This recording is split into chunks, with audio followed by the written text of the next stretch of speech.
munkát, újra jelentkezik a cserkész híradó. Májusban az udvardi cserkészcsapat megalakulásának 14. évfordulóját ünnepelte. Ez alkalomból szeretném megköszönni a csapatnak, főleg a csapat vezetőinek a 14 év alatt elvégzett cserkész munkát. Szeretném egyben megköszönni a falu, az egyház és az alapiskola támogatását, valamint a magánszemélyek odaadó segítségét. A cserkészeknek pedig a következő, talán 14 évre további, soha nem lankadó cserkészkedvet, kalandvágyat kívánok. A mai adásban egy igazi számháborúba nyerhetünk betekintést. Ezután pedig riportot láthatnak cserkészekkel és azok vezetőivel. Végül pedig egy igazi cserkészzenekar videóklipjébe nyerhetünk betekintést. Jó szórakozást kívánok!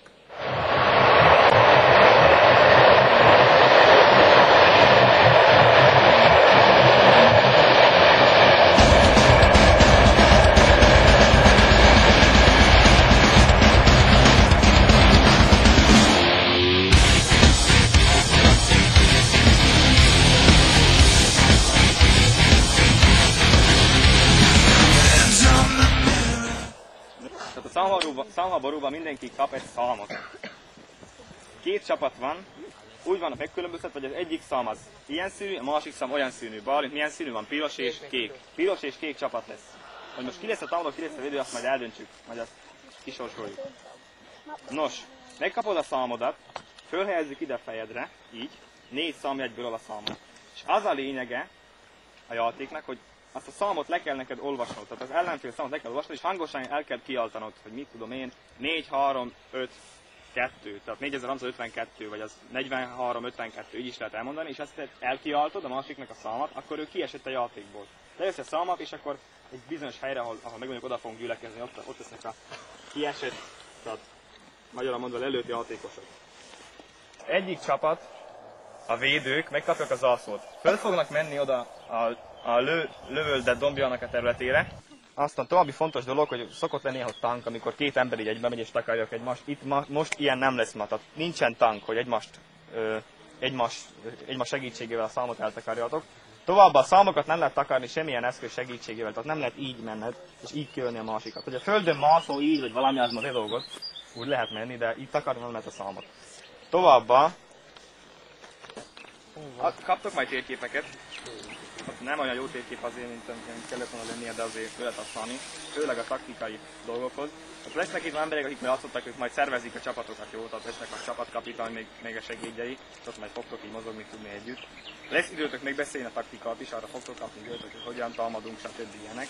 Tehát a lényeg az, hogy a számot le kell olvasni, és ha le van olvasva a szám, hangosan kiállt, akkor ki vagy lőve. És azt az embertek kilőtted, az leveszi a számot, és a megbeszélt helyre ott fog találkozni és gyülekezni. Jó. Egy kis távolságot és távtávolságot tegyetek el egy felett.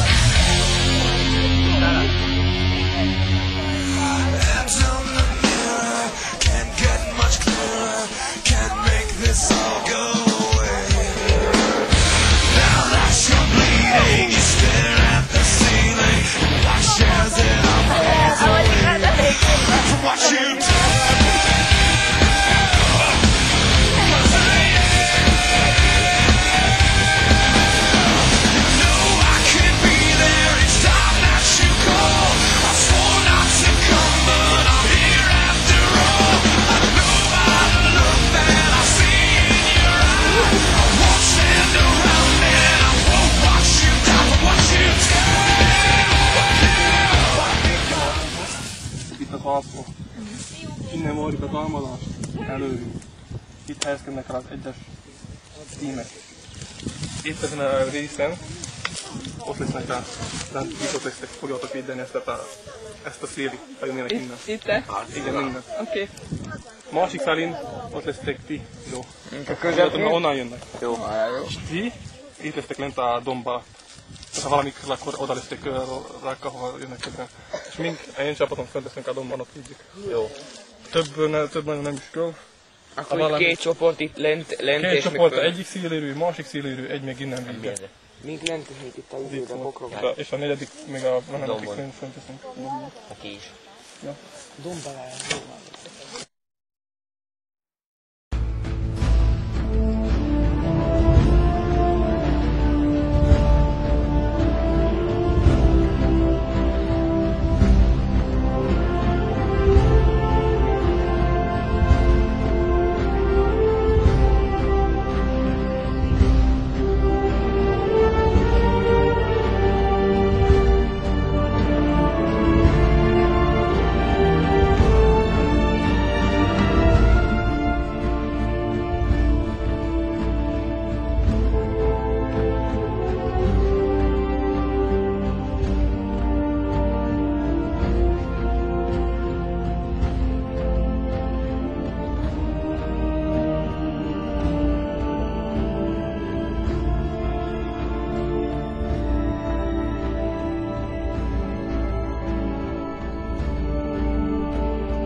Alfa hátra! Charlie hátra!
Başka